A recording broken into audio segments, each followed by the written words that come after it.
मंडळी, तर आज केलेली आहे केळाची भाजी. तर केळाच्या भाजीसोबत 2 चपात्या खाल्ल्यावर का माझ्या पोरांनी. काल दिवसभर जेवण नाही, तर चला दाखवते तुम्हाला कशी केली केळाची भाजी. काल केली होती पातळ भाजी म्हणून हा जेवला नाही दिवसभर. मग म्हटलं चला आता आज याच्या मनासारखी सुक्की भाजी करावी. ह्यांना आवडती पातळ भाजी, ह्याला आवडती सुक्की भाजी. ह्याला आवडत नाही त्यांना अजिबात सुक्की भाजी आवडत नाही, ह्याला अजिबात पातळ भाजी आवडत नाही. तर मग म्हटलं आज दोघांसाठी वेगवेगळी भाजी बनवावी म्हणून एकीकडे केळाची भाजी करायला ठेवली, एकीकडे मोठ्या कढईमध्ये पातळ भाजी करायला ठेवली. दोन्हीमध्ये सेम सेम जिरा मोहरी घालून घेतली, लसूण टेचून घातला, जरासं कांदा घातला आणि एकच टोमॅटो दोन्हीसाठी कापला.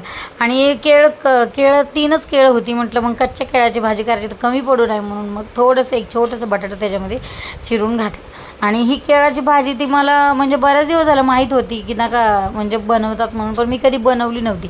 मग इकडं मटकीची भाजी बनवून घेतली आणि इकडं अजून हे फ्राय झालेला नव्हता कांदा आणि टोमॅटो, त्यामुळं मग त्याला